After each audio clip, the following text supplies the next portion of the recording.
الحمد لله والصلاة والسلام على رسول الله وعلى آله وصحبه ومن والاه إلى يوم الدين. Is your technology ready? Yeah, it's on. Yeah. Okay, Bismillah, let's start.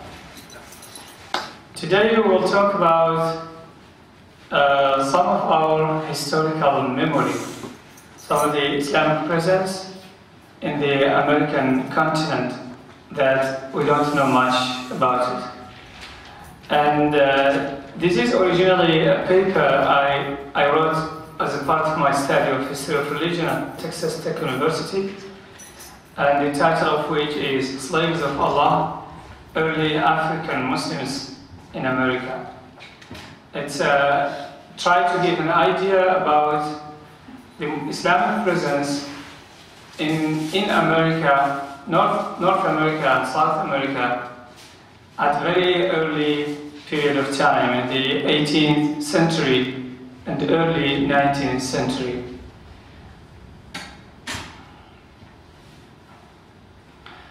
So, according to the historians of slavery in North America, there was about 30,000 Muslims among the slaves who were brought to America from West Africa, and specifically from the places that are known to us today as Guinea, Gambia, and Senegal. From these places, the West African countries on the other side of the Atlantic. Those people, those early Muslims who came to this land, or they were brought by force to this land, suffered a lot, and that's why we need to learn from their suffering and from their experience. I want to start by what one of the American scholars of religion, Martin Marty, wrote about them in his book, The Righteous Empire.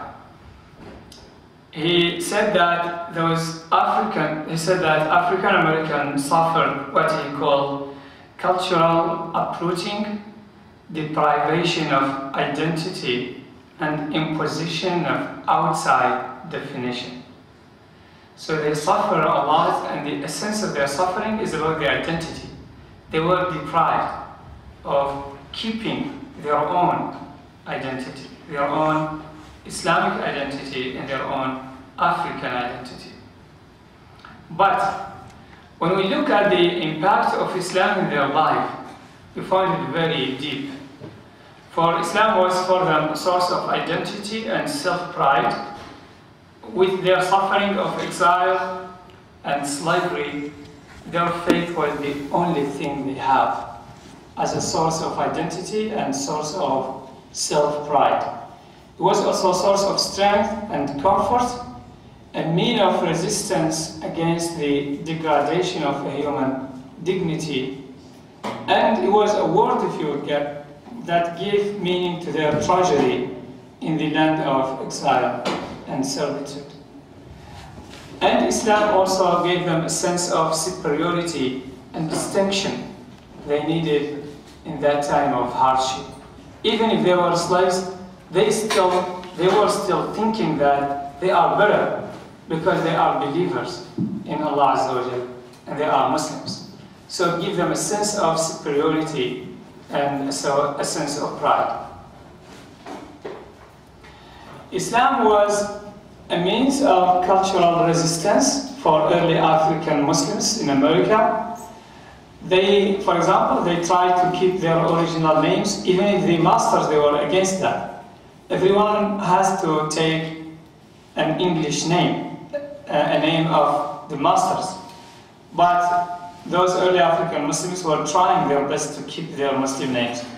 And if the name of the master is imposed on them, they still use their own name in their own communication.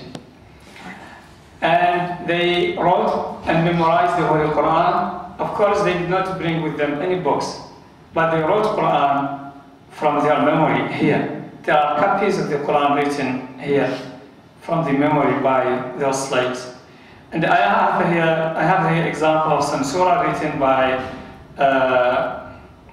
Omar bin Sayyid. This is Omar bin Sayyid. And this is Surah Al-Mulk, written by Umar bin Sayyid in his memoir. I have his memoir in Arabic. He left a memoir, his story in Arabic, how he was taken from Africa, enslaved, transferred to America through the sea, and lived in slavery for about 50 years. He started his memoir with Surah Al-Mulk. This is his handwriting. And this is Surah Al-Nasr, إِذَا جَاءَ نَصْرُ اللَّهِ, written by Umar bin Sayyid. There are some mistakes. He wrote it after he became very old, about 90 years old. And there are mistakes in his memorization, but still someone who is trying to keep something. This is just an example. Let's go back to the beginning. I took 5 of those African Muslims as an example, but actually there were 30,000 of those Muslims who suffered the same. But we know more about these people, these 5 people and others, because they left some document, something that can be traced. So there is no need for Arabic today, right? Is there anybody who doesn't understand English here, so we need to translate it into Arabic or not? Il y a quelqu'un qui ne comprend pas l'arabe, qui ne comprend pas l'anglais. في من لا يتكلم الإنجليزية، لا يفهم الإنجليزية. هل يوجد من ضروري بالنسبة له أن نترجم إلى اللغة العربية أم نختصر ونتحدث بالإنجليزية فقط؟ على العموم إذا حاجة للترجمة مش مشكلة. طيب حلو. الموضوع هو عنوانه عبيد الله الأفارقة المسلمون الأوائل في أمريكا. هو يتناول جوانب من تاريخ الأفارقة المسلمين الذين استعبدوا تم استرقاقهم واستجلابهم إلى القارة الأمريكية في القرن السابع عشر والثامن عشر، وعاشوا في أمريكا إلى بداية القرن التاسع عشر.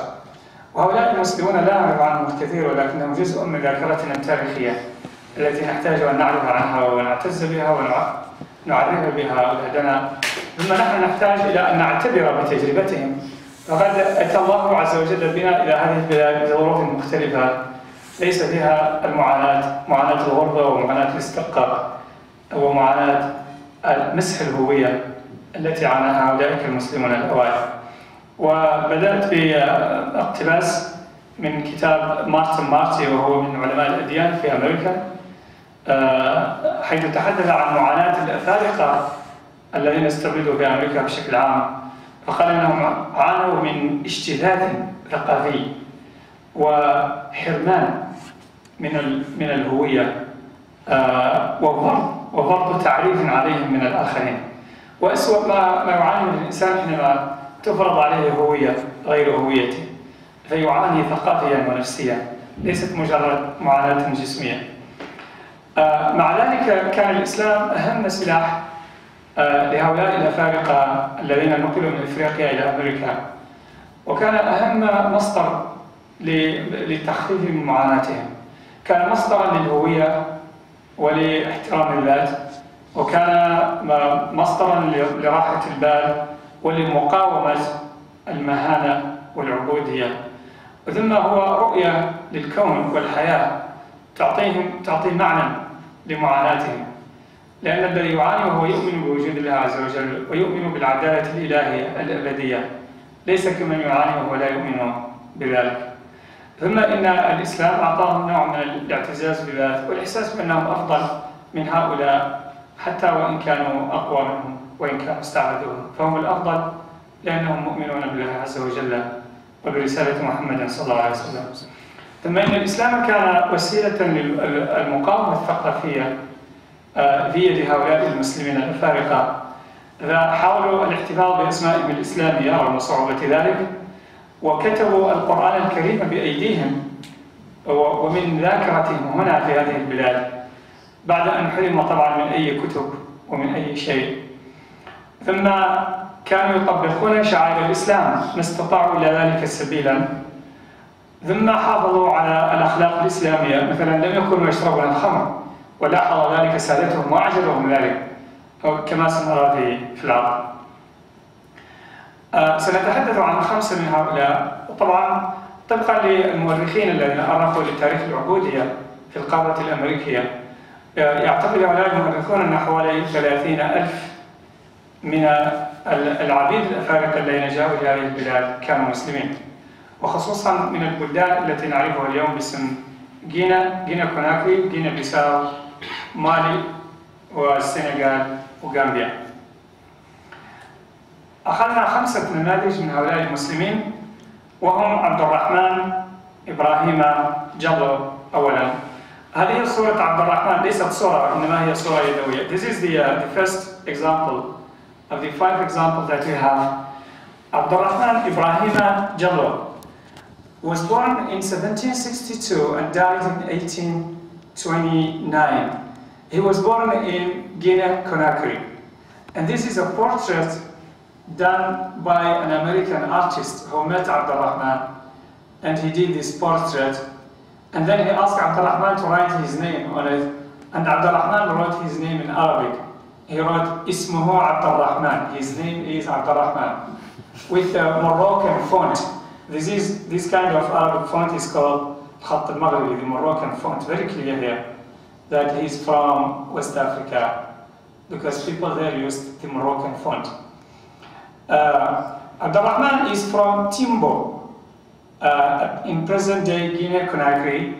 He was taken into slavery in 1788 when he was 26 years old, shipped on a 5,200 miles trip, and sold as a slave in Natchez, Mississippi. And he met in 1807 John Cox, who tried to help him regain his freedom. There is a story about that in the books of history. Arrahman's father was a head of state, a small Islamic state in West Africa. And there is an Irishman who was left by the English ship that he was on West Africa. He was left there and he got lost. And he was found by some people. They brought him to Arrahman's father. That man's name is John Fox. And he lived in Arrahman's father's house for 6 months, waiting for another ship to come to take him. He knew Arrahman there as a young man. And after 25 years, he found him as a slave in Mississippi. Subhanallah. He's walking the street, he found Arrahman in Mississippi. And it was an extraordinary, emotional meeting. Actually, he was a very good man, John Cox. And he took on himself the responsibility to free Arrahman from slavery because of what Arrahman's father did for him.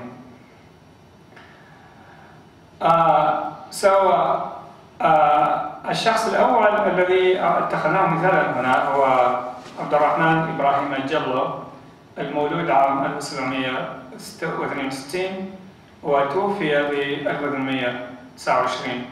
في الأصل من بلدة تيمبو في دولة غينيا كوناكري، وقد استعبد عام 1782 لما كان عمره آنذاك 26 عاما. نقل في سفن من غرب إفريقيا إلى جنوب أمريكا، ثم من جنوب أمريكا إلى شمال أمريكا في رحلة رهيبة في الطول والمعاناة، طولها 5200 ميل في البحر. ثم بيع عبدا في بلدة ناتشيز في ولاية ميسيسيبي الأمريكية. وفجأة بعد 25 عاما من العبودية التقى برجل في ميسيسيبي كان عرضه في غرب إفريقيا اسمه جان كوكس. وجان كوكس هو رجل إيرلندي. رحلت سفينته التي كان على متنها وتركته على الشاطئ الإفريقي، فوجده ناس فأخذوه إلى والد عبد الرحمن. والد عبد الرحمن كان رئيس الدولة في غرب إفريقيا، دولة إسلامية صغيرة في غرب إفريقيا، فأحسن إليه وأكرمه وحماه لمدة 6 أشهر حتى جاءت سفينة أخرى وذهبت به. وتعرف جان كوكس على عبد الرحمن في بيت أبيه في تلك الفترة، وبعد 25 عاما التقى به في الشارع وهو عبد في ميسيسيبي. فكانت هذه من عجائب الأقدار. وكان جان كوكس رجلا وفيا، فأخذ على عاتقه أن يساعد على تحرير عبد الرحمن وإعادته إلى إفريقيا. And then what happened is that President John Quincy Adams and Secretary of State of that time, Henry Clay, helped in this mission. They helped John Cox because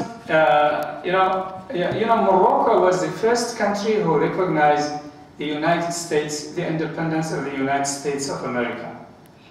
Yes, Morocco was the first state who recognized the independence of the United States of America. And the early American president, like Washington, Jefferson, and John Quincy Adams and others, they like to have a good relation with the kings of Morocco. So someone told them, if you free these Muslim slaves, that will make your relation good with the king of Morocco.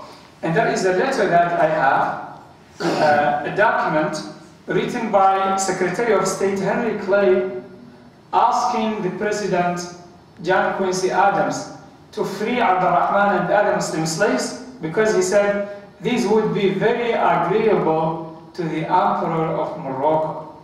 And this document is still available today in the documentation of the Department of State in Washington. So the process of freeing Arrahman took about 15 years. So he stayed in slavery for 40 years. And then after 40 years, he sailed back to Africa on February 7th, 1829, to die a few months later on July 6th, 1829. It was a real tragedy because after 50 years of slavery and after he felt his dream is almost about to be reality and to go back to his land, he came to Africa, but he died just 6 months after he reached Africa. There is a beautiful book written about Arrahman by one of the American scholars. The book title is Prince Among Slaves, the title of the book. Beautiful book. It's good to read. And then PBS transformed the book into a documentary, Prince Among Slaves. You can look at the documentary and you can also read the book if you want. I think Michael Wolff was the one who supervised this documentary.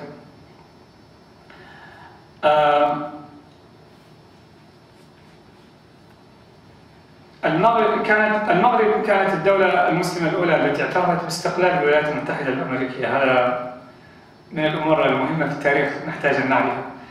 وكان الرؤساء الأمريكيون الأوائل حريصين جدا على علاقات طيبة مع المملكة المغربية، مع ملوك المغرب. فحدث أن جان كوكس الرجل الإيرلندي الذي يريد أن يحرر عبد الرحمن استطاع أن يصل إلى وزير الخارجية الأمريكي آنذاك هنري كلاي وحدثه عن عبد الرحمن وعن بعض العبيد المسلمين وقال هؤلاء تحريرهم سيعينكم على علاقة طيبة مع ملك المغرب. فكتب هنري كلاي رسالة إلى الرئيس جان كوينسي آدمز وكانت عندي نسخة من هذه الرسالة وهي موجودة في كتاب Prince Among Slaves. كتب إلى الرئيس كوينسي آدم يطلب منه أن يتدخل لتحرير عبد الرحمن وبعض المسلمين الآخرين وقال له أن ذلك سيحسن العلاقة بيننا وبين ملك المغرب. وتدخل الرئيس الأمريكي لدى الرجل الذي يستعبد عبد الرحمن حتى سمح بإطلاق سراحه. وبعد 40 عام من العبودية رجع عبد الرحمن إلى غرب إفريقيا لكنه توفي بعد 6 أشهر من رجوعه هناك. فكانت حياة أليمة فعلا ومأساوية. في كتابه African Muslims in Antebellum America, in his book African Muslims in Antebellum America, this is what Alan Austin wrote about Arrahman. Alan Austin is one of the great historians who studied the prisons, the stories of Muslim slaves in America in this book. It's a very good book full of documents in English and in Arabic. Some documents in Arabic written by those African Muslims, and documents in English written by others. He said that Colonel James Foster, master of Arrahman, states that he has never known him intoxicated, never detected him in dishonesty or falsehood, nor has he known him guilty of a mean action. So Arrahman was a very good Muslim, practicing with all of the tragedy that he's living. He was practicing Islam as much as he can, and he doesn't drink alcohol, and he doesn't do anything against Islam. And even his master was impressed by that. And this is the impact of Islam on the life of those early African Muslims. Terry Alford, the author of the book on Arrahman, Prince Among Slaves, wrote in his book also that Arrahman dealt with the years as best as he could, and he survived them. But there was one thing he never forgot or gave away. He clung to the God of his youth. So he kept the faith that he brought with him in Africa all of his life. With his 50 years of suffering and slavery and degradation, he never gave up his Islamic faith.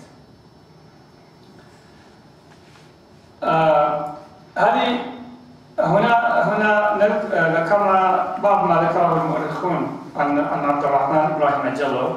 أحد هؤلاء المؤرخين هو آلان أوستن في كتابه الأفارقة المسلمون لأمريكا ما قبل الحرب الأهلية. African Muslims in Antebellum America. وهو كتاب قيم وموسع، وفيه وثائق كثيرة بالعربية وبالإنجليزية عن الأفارقة المسلمين الذين استقبلوا في أمريكا. يتحدث هنا عن أن كولونيل العقيد جيمس فوستر، وهو الذي كان سيد عبد الرحمن، يثني عليه خيرا بأنه لم يكن يشرب الخمر ولم يكن يرتكب الفواحش ولا كان يقوم بأي أعمال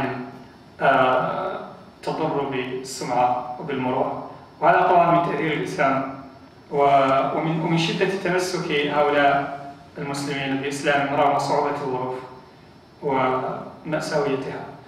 أما مؤلف كتاب Prince Among Slaves، أمير بين العبيد، وهو كتاب عن حياة عبد الرحمن، مؤلفه تيري ألفريد أحد المؤرخين الأمريكيين، فهو أيضا يشرح أن عبد الرحمن صارع الزمن وصارع السنين طوالا في العبودية، وأنه نجح في الصراع بنهاية المطاف لأنه لم يتخلى أبدا عن العقيدة التي تربى عليها أيام شبابه رغم هذه السنين الخمسين من العبودية. The second person I want to talk about, his name is Bilali Mohammed. He was born in 1770 and died in 1857. Originally from Fort Jalon in today's Guinea-Conakry also. He was enslaved and sold in Sapelo Island, Florida in 1802. He left behind an Arabic document of 13 pages from Risala that he probably wrote from memory. بلال محمد في الأصل من بدأ من منطقة فوت جالون في دولة غينيا كوناكري أيضا، وقد استعبد أخذ من بلده واستعبد في فلوريدا عام 1802. ولا نعرف عنه الكثير أكثر من وثيقة وأنا قرأتها من 13 صفحة كتبها من ذاكرته بعدما جاء إلى هذه البلاد، وهي في الفقه تشرح أحكام الأذان والصلاة والطهارة، والذي يتأمل نصها لما تأمل المؤرخون نصها وقارنوها وجدوا أنها من رسالة ابن أبي زيد القيروان، كتاب مشهور في الفقه المالكي معروف. فيبدو أن الرجل كان فقيها بلال محمد، وأنه كان درس رسالة ابن أبي زيد القيروان في الفقه المالكي قبل أن يؤخذ عبدا، وأخذ عبدا وقد أصبح رجلا، فحاول أن يحافظ على دينه من خلال إعادة كتابة هذا النص وتعليمه للمسلمين الآخرين الذين معه. الرسالة, the book Risala is a famous book of Maliki fiqh, and Bilal Muhammad looks like he was well educated in Islamic jurisprudence and especially in Maliki fiqh.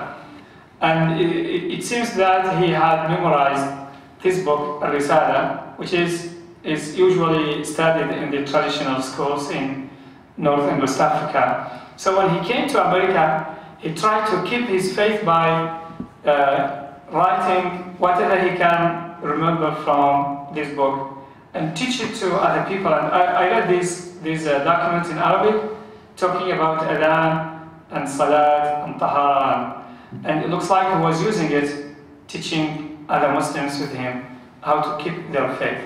This is just teach us how far these people suffer to keep their faith. This is what historians wrote about Bilal Muhammad. Alan Austin wrote about him. When he died, Bilal Muhammad was buried with his beloved Quran and his prayer rug beside him. Bilal Muhammad carefully preserved his prayer rug, and he always observed Muslim fasts and feast day celebrations. Bilal was buried with his rug and Quran. Subhanallah. هذا الذي كتب المؤرخ آلان أوستن في كتابه أفريكان مسلمز in October أمريكا، وهذا موثق بالوثائق. إن كتب إن بلال محمد لما توفي هو أوصى أنه إذا مات يدفن معه مصحفه وسجادة صلاته. فلما توفي دفنوا معه مصحفه وسجادة الصلاة التي كانت عنده. وكان حريصا على إقامة الصلاة وعلى صيام رمضان وعلى الاحتفال بأعياد المسلمين رغم كل العزلة والغربة والمأساة التي يعيش. The third person is Saleh Bilal. Saleh Bilal is different from Bilal Muhammad. He is originally from the region of Timbuktu in today's Mali. He was captured and sold as a slave at the age of 12, very young. He became the head supervisor of Cooper's Hopton plantation, one of the biggest plantations in Georgia in 1816, a position he held for many years. We don't know much about Saleh Bilali, but we know we have some documents written by his master, and we know that he was a head of plantation. He was supervisor of about 400 or 450 or 500 slaves. He was the head because the master of that plantation, the owner of the plantation, trusted him so much that he made him the head of the plantation. And he continued for many years doing that. William Hodgson, from a paper he read before the Ethnological Society of New York, wrote about Saleh Bilal. William Hodgson was an American anthropologist. He was very interested in the history of Africans in America at that time. And he met Bilali. He met Saleh Bilali. And he talked about him in a lecture, a paper he read before the Ethnological Society of New York in 1859. This is what he said. He said, Saleh Bilali died recently at an advanced age. He adhered to the precepts of the Quran.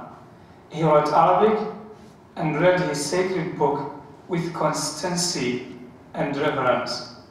It is understood that his numerous descendants, who are Christians, buried him with the Quran resting on his breast. عجيب. هذه فقرة جزء من محاضرة قدمها ويليام هودسون، وهو من علماء الأنثروبولوجيا الأمريكيين.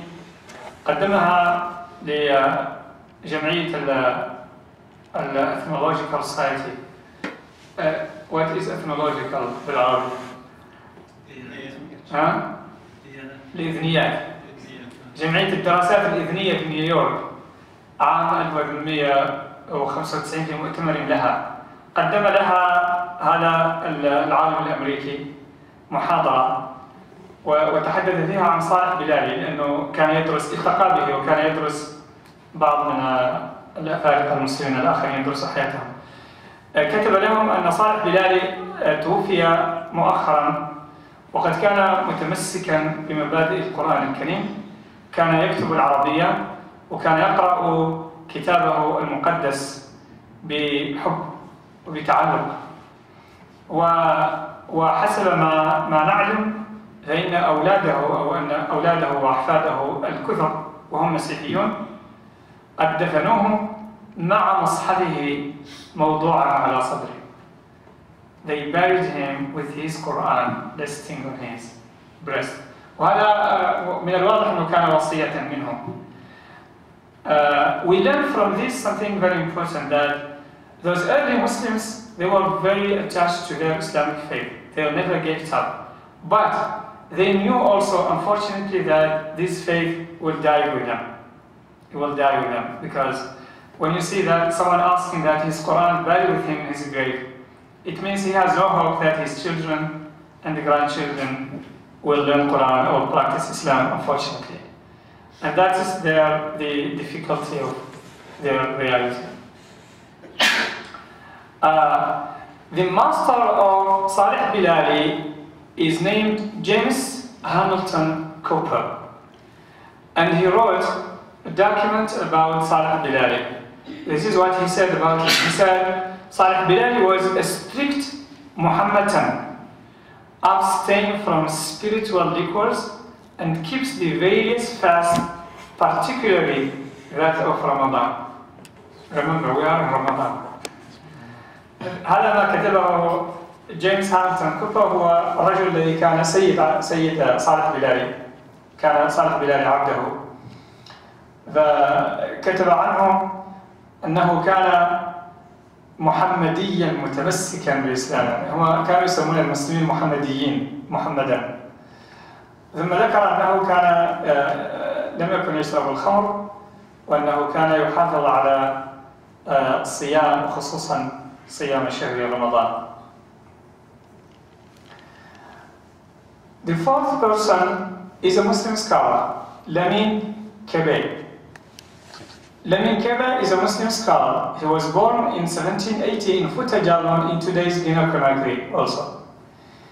And it's tragedy. He was not only Muslim, but he was a Muslim scholar actually, and he has a school in West Africa teaching Quran and Islam before he was taken as slave.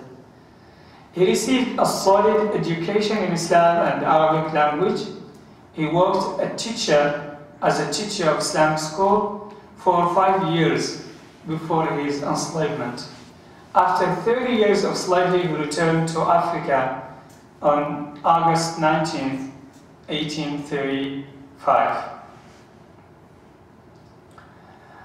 لامين كبي هو الشخص الرابع الذي نتحدث عنه، وهو بالأصل من منطقة فوتا-دجالون في جمهورية غينيا-كوناكري أيضا، وهو عالم وحافظ للقرآن الكريم، وكانت لديه مدرسة أهلية خاصة به وشيخها يدرس فيها طلابه. وتشير الوثائق التي قرأتها عنه أنه كان لديه على الأقل 50 من الطلاب بنين أو بنات يدرسهم القرآن الكريم والفقه الإسلامي. ثم فجأة جاءه ناس وسرقوه وأخذوه عبدا، وعاش في العبودية 30 عاما قبل أن يعود إلى إفريقيا عام 1835. This is what Alan Austin wrote about Lamine Kebe. Kebe claimed to American missionaries that he converted to Christianity and vowed to help them spread Christianity in Africa. But Kebe in fact chose to return to the land and religion he had been born to. There were some missionaries who discovered Lamine Kebe, and they realized that he is very familiar with Islamic teaching and he knew Arabic very well. And they said, why don't we convert him and then take him to Africa and they will help us to convert his people. They came to Lamine Kebe and they talked to him. And this happened also with other African Muslims like Amr bin Sayyid. And they told him, look, we want you to be a Christian and we promise to take you back to Africa and you just help us to convert people to Christianity. He said, no problem. They took him, he said, okay, now I'm a Christian. They took him to Africa. And when he saw the cost, he said, Ashhadu an la ilaha illallah wa anna Muhammadan Rasulullah. Just the same moment he saw the African cost, he said, Ashhadu an la ilaha illallah wa anna Muhammadan Rasulullah. And of course, they could not do anything, it's too late. This one, last one, Umar bin Sayyid. This is his photo, real photo, the only photo we have of them. Umar bin Sayyid was born 1770, died in 1864 in Fouta Toro, the northern part of today's Senegal. Fouta Toro is now on the border between Senegal and Mauritania. He wrote an autobiography of 15 pages in Arabic in 1831. I have a copy of his autobiography in Arabic, given to me by one of the Muslim professors in Texas. It's a extraordinary, amazing autobiography. He was captured in 1807 at the age of 37. I don't know why these numbers jump to the Indian numbers here. And he was brought to Charleston in South Carolina. Umar bin Sayyid ran away from his first cruel master, Johnson, and he was captured and jailed in Fayetteville in North Carolina.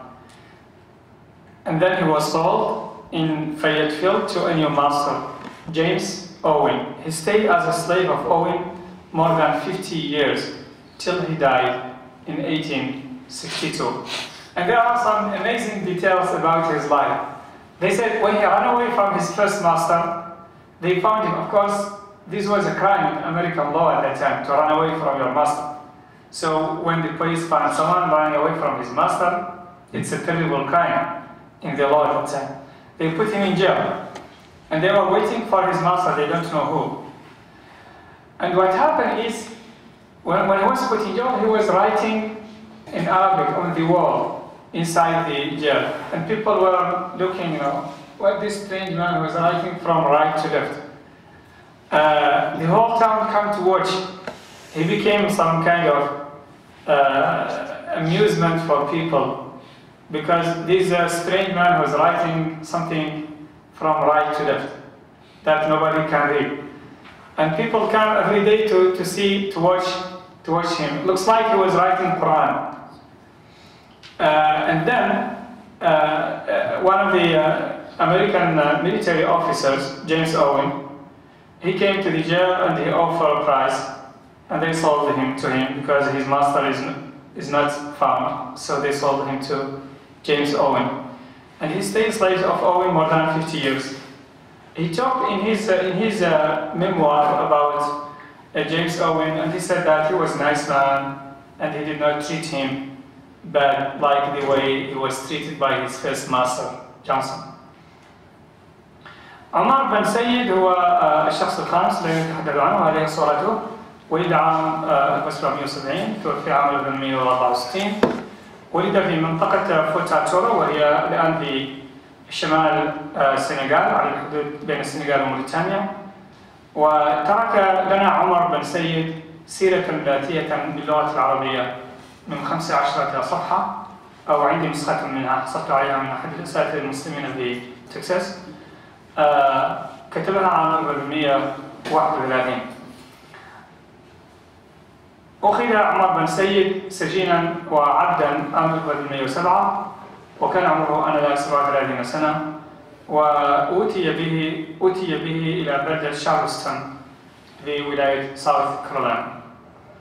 هرب من سيده الأول الذي اسمه جونسون، لأنه كان يعامله معاملة بشعة، ولكن عثر عليه هاربا، وهذا كان يعتبر مخالفة، كان جريمة في القانون الأمريكي آنذاك، ووضع في السجن في ولاية نورث كارولاينا ولم يوجد سيده، فاشتراه رجل آخر أحد الضباط الأمريكيين اسمه جيمس أوين من بلدة فايتفيلد، ومكث عبدا لجيمس أوين لمدة 50 عاما حتى مات عام 1864.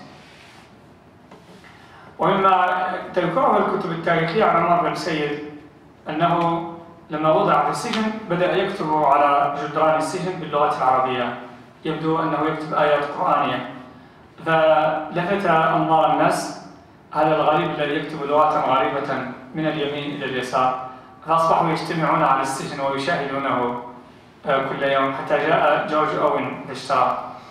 هذه سورة الملك بقلم عمر بن سيد. بدأ سيرته الذاتية بسورة الملك.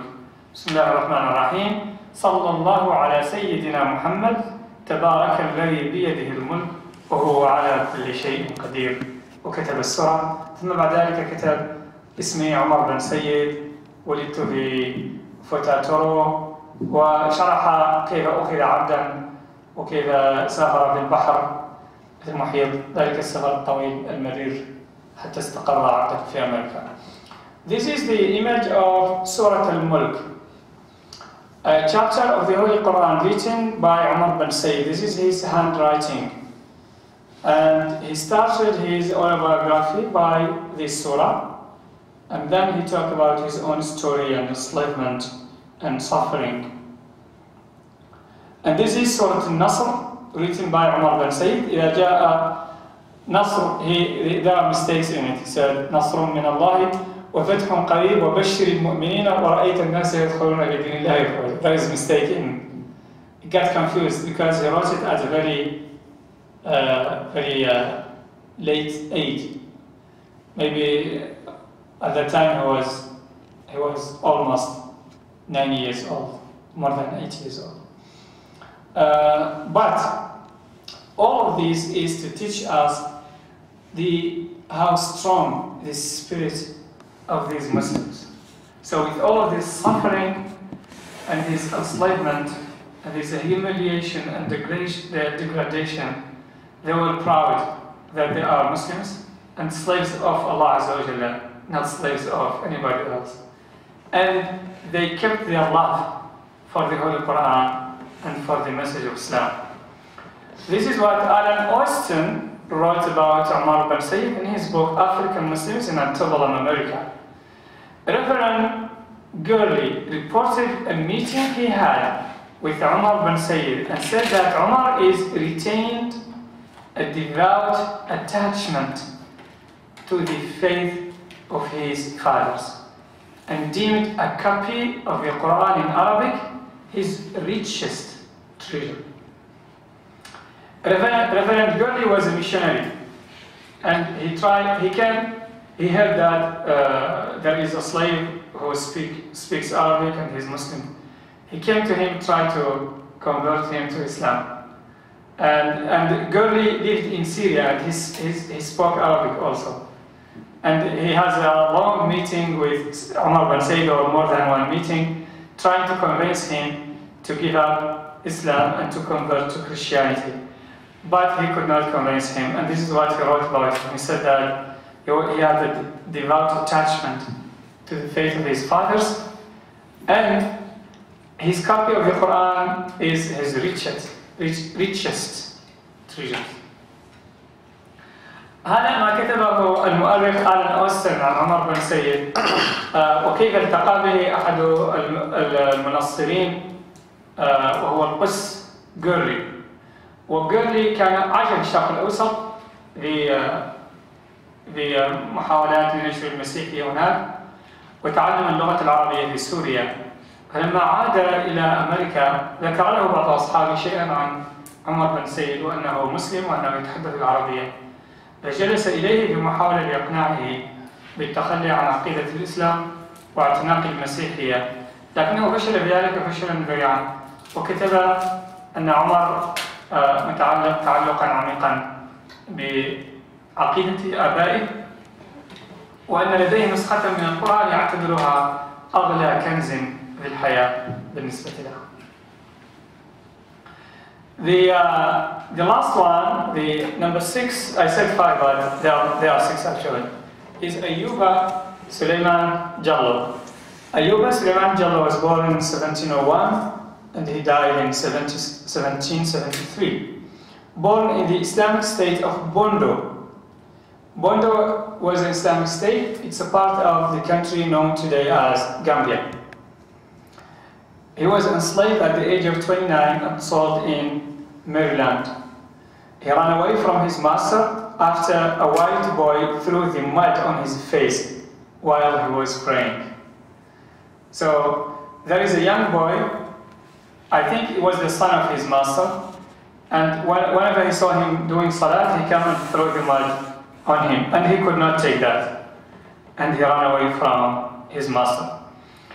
He found in Pennsylvania, he was jailed in Kent County Courthouse, where he was discovered by a British lawyer and writer, Thomas Blewett. And it's for Thomas Blewett that we know about Ayuba Suleiman Jallo, because Thomas Blewett wrote a book about him. Blewett bought him, freed him, and sent him back to Africa after 2 years of slavery.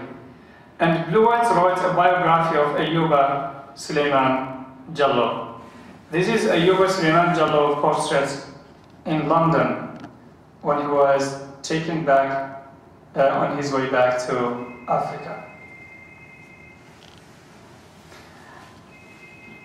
Blewett, this British lawyer and writer, wrote a book about Ayuba Suleiman Jallo. The title of the book is Some Memoir of the Life of Job, the son of Solomon. Job here is for Ayuba, and Solomon is for Suleiman. So he called him Job, son of Solomon, Ayuba Suleiman. And in page 16 of that book, which is available, it's available online, you can find it in Google, because I found it online myself. He said, when they found him the first time, he said something amazing. Upon our talking and making sign to him, he wrote a line or two before us. And when he read it, pronounced the words Allah and Muhammad, by which, and he is refusing a glass of wine we offered him, we perceived he was a Mohammedan. When they talked to him, he did not know any English because he lived only 2 years in the United States.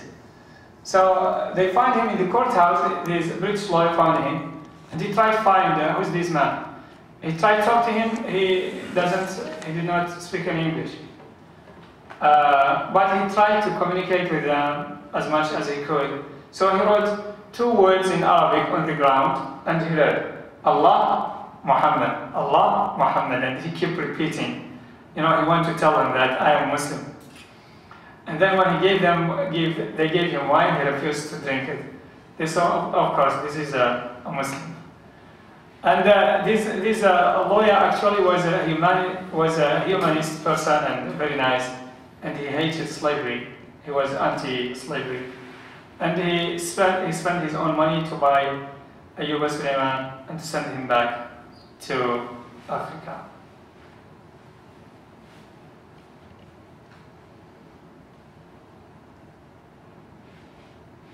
There is more.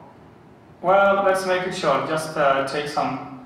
Let's take shortly about the African uprising in Brazil, because many people don't know really about this. There was a revolt in Brazil led by African Muslims there. It's a coup d'etat attempt, actually. They were trying to take out the whole state and to turn the government upside down and to build their own state in Brazil. Many of those African Muslims were from Nigeria originally, specifically from the tribe of Yoruba. What happened is that in January 24th, in 1835, in Salvador, the capital of Bahia, Brazil, the most serious African uprising against slavery in the history of the American continent took place. Their goal was very ambitious. It's an attempt of political and social self-determination. They tried not only to free themselves, but to take the authority and to become the rulers of the country. And this is what one of the Brazilian historians wrote about them, José Reis, in his book, Slave Rebellion in Brazil, the Muslim Uprising of 1835 in Bahia. He said, beyond a shadow of doubt, Muslims played the central role in the 1835 rebellion. The rebels went into the street wearing clothes peculiar to practitioners of Islam. And the police found Muslim amulets and papers with prayers and passages from the Quran on the bodies of the fallen rebels. Unfortunately, the rebellion was crushed, and hundreds of Muslim Africans were killed, and the coup d'etat failed. But it just teaches us how Islam gives them this, self-respect and self-pride, and they try their best to free themselves from that tragic situation they were living in.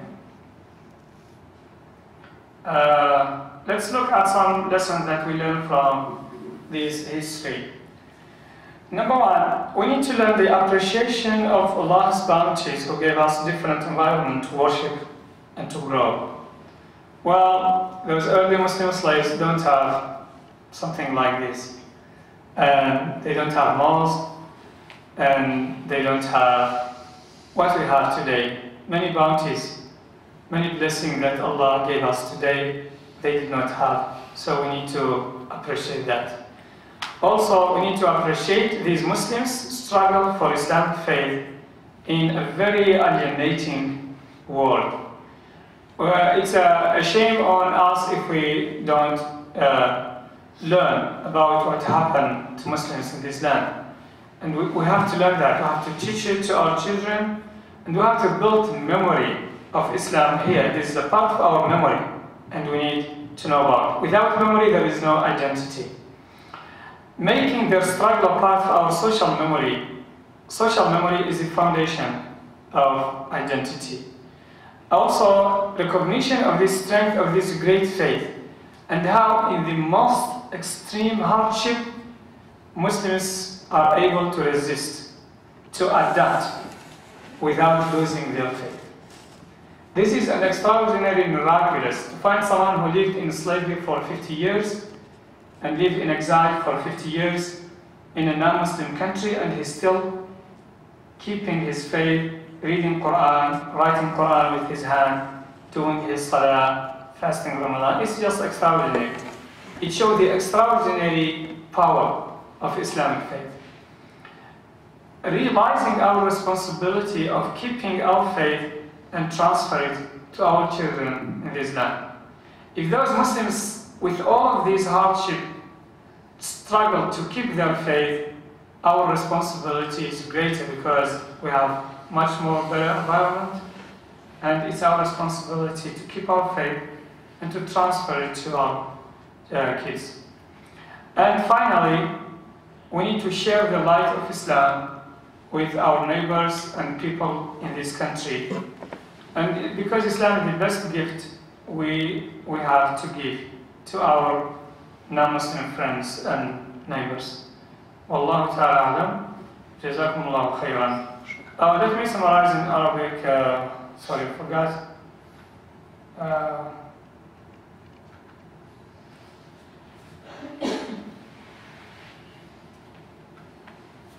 Did I talk about Ayyub Suleiman Jallo in Arabic or not? Okay. أيوب سليمان جلو ولد عام 1701 وتوفي عام 1773، وهو في الأصل من بلدة بوندو في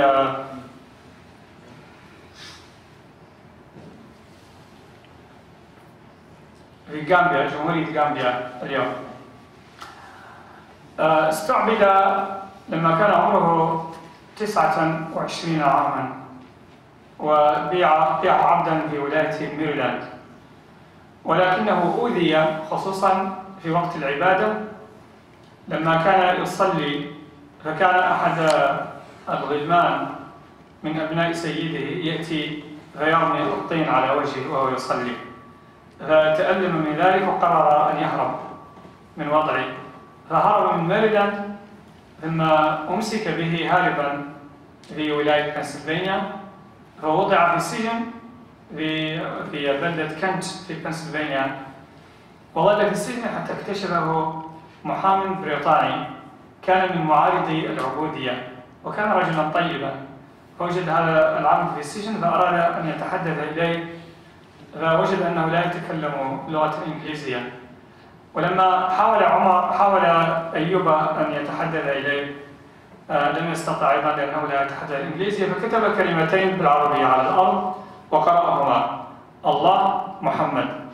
فعرف الرجل أن هذا مسلم. أيضا لما عرضوا عليه الخمر رفض أن يشرب، عرف أنه مسلم، وكان بلوة هذا الرجل طيب فاشتراه وقرر أن يعتقه، فأخذه إلى لندن ومن هناك بعده إلى إفريقيا. وهذه صورة باليد لأيوب سليمان لما كان في لندن في طريقه إلى إفريقيا عام 1734.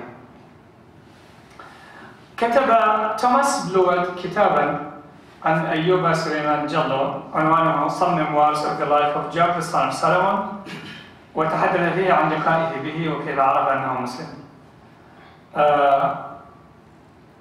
بعد ذلك تحدثنا عن ثورة قادها مسلمون في برازيل في البرازيل، حاولوا من خلالها الإمساك بالسلطة وتحرير أنفسهم من العبودية، وكان ذلك عام 1835. وقد كتب أحد المؤرخين البرازيليين وهو جاو جوزي ريس كتابا عن هذا الكتاب Slave Rebellion in Brazil Muslim Uprising of 1835، يشرح فيه هذه قصة هذا التمرد. والكتاب كان مقررا عليه في جامعة تكساس تك يونيفرسيتي، كتبت مراجعة على الكتاب هذا. It was part of my curriculum at Texas Tech University, this book.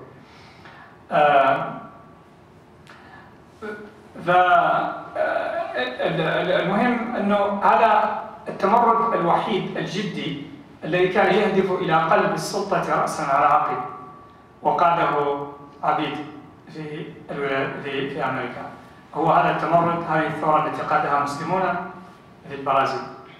طبعا لم ينجح التمرد، ولكنه يدل على طاقتهم وقوتهم واستعدادهم للتضحية والدفاع عن حريتهم، وكيف كان الإسلام ملهما ومصدرا للقوة في كل ذلك.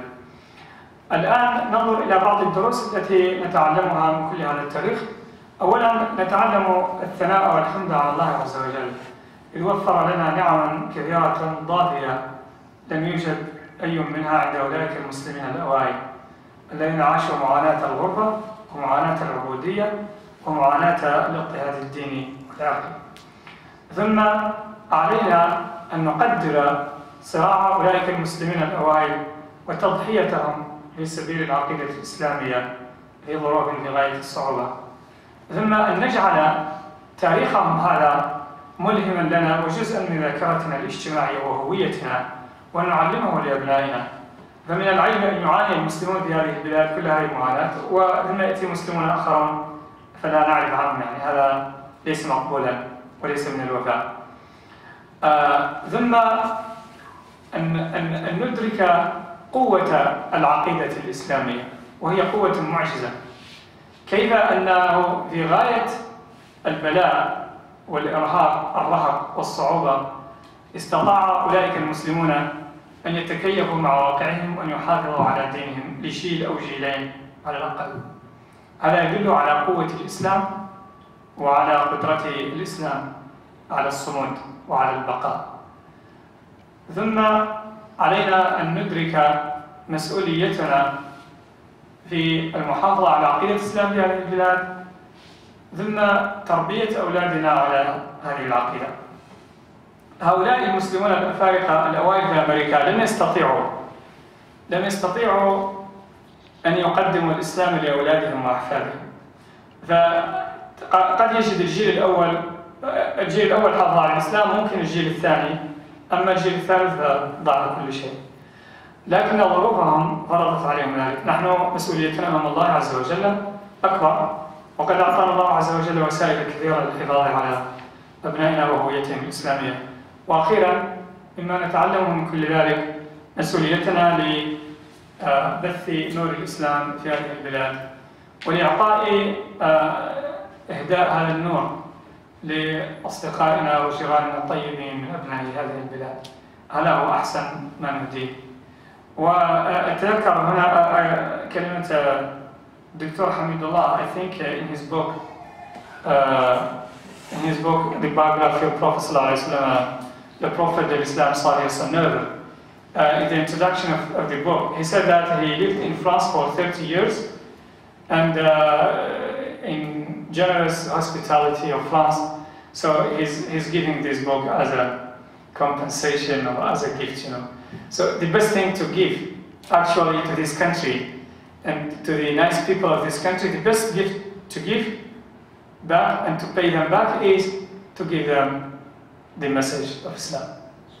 And that's exactly what Hamidullah meant in the introduction of his book, Prophet of Islam صلى الله عليه وسلم. الله تعالى أعلم، صلى الله عليه وسلم محمد، وجزاكم الله خيرا على حسن الاستماع، وتفضلوا بملاحظاتكم وأسئلتكم. Now it's for your turn. Any comments and questions?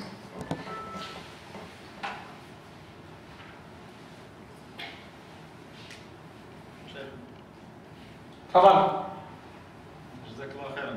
كرمك الله. جيد ان شاء الله. انت تحدثت عن موضوع الذاكره واهميه استحضار هذه الاحداث التاريخيه، يعني لبناء ذاكره جماعيه، وان الذاكره هامه وضروريه لبناء الهويه. ولكن هذه الاحداث وهذه الصور هي ذكريات اليمه. وفي العادة الإنسان أن الذكريات الأليمة يحاول أن ينساها ولا يحاول أن يحتفظ بها. نعم. فكيف يمكن للذكريات مثل هذه الذكريات الأليمة أن تكون ملهمة في بناء هوية إسلامية للجالية المسلمة الحالة؟ يعني أنا أقوم بمقارنة بسيطة فقط، ولكن ليس لدي الإجابة. يعني نعم. اليهود كانت لديهم ذكريات أليمة، نعم، استحضروها واستلهموا منها، يعني ذكريات الشواء نعم، يعني ما يقولونه حول نعم، يعني ذكريات في ألمانيا إلى غير ذلك. فيعني كيف يمكن أن نقارن بين الأمرين، وكيف يمكن للإنسان أن يستلهم من الذكريات الأليمة لبناء شخصية إيجابية وفاعلة إيجابية في الواقع بتاعه؟ نعم. Okay, you want to say your question in French, right? تولي ترجمتها أنت بالفرنسية. Okay, the question is that we talk about social memory and identity. Social memory as the foundation of the identity and the necessity of learning from these historical events and make it part of our own memory and identity. But the question of our Ustaz is how can we learn from this painful memory? Human beings tend to try to forget what is painful in their past. So how can we learn from that while we know that it's really painful? And he mentioned the experience of the Jewish community that through their painful experience of the past, they learn from it. And it was a source of strength and source of getting together, bind them together. I think, yes, that's exactly. Human beings like to forget about the painful experiences, but they have to learn from it. We need to have self-consciousness. So we need to know, even if this is painful, we have to learn from it. Also, I don't think that the pain is the only element here, but there is the element of pride also. These are Muslims. This man who wrote here, اسمه عبد الرحمن, he's proud of himself. And he's proud of his name. People don't call him Abd al-Rahman, of course. His master doesn't call him Abd al-Rahman. But he insists that I am Abd al-Rahman, I am not this name that you gave me by force. So there is an element of pride also, an element of faith, an element of hope. See someone who was a scholar in West Africa, brought to be a slave here, and then after 30 years he went back. Or someone who was a son of a head of state in West Africa, and he brought here to be a slave for 50 years, and he was struggling and keeping his struggle until he came back the last 6 months of his life in his homeland. So all of this is inspiring. It's not only the pain. Yes, the pain is important and we need to learn from it, but also the pride, self-pride, self-respect, resilience, resistance, faith, hope, all of these we can learn from. Allah. I have a question about the context and the history of slavery. I have no knowledge about, and like if you could put us in the context, how could like these people coming from Ireland, I think, people coming from Europe, taking Africans from this. Why especially this like this region, and how they they were successful? There was no resistance from people there, and yeah, slavery. Yeah, there are several parties in Europe or in the United States. There are some companies actually. It was a trade. And there are some companies, and ironically, some of them are called African company. And it's just a business to sell human beings. So those companies protected by armies from British, from Britain, from Spain, and from the US. Well, before the US was a country at that time, was part of the British Empire. They went to West Africa and they took slaves. Sometimes they buy them from other Africans also, we have to be honest about that. The tragedy was not only a white man come and take a black man, no, it was also part of it. It was the conflict, the disintegration within African society, the tribal conflict, lead to sometimes some Africans selling other Africans. Omar bin Said, for example, this man here, there was a conflict between his tribe and another tribe. He was taken as a prisoner of war by the other tribe, and then he was sold by the other tribe to the European slave traders. So it is a double tragedy. It's a tragedy in slavery here and a tragedy there also. And it was just a terrible experience.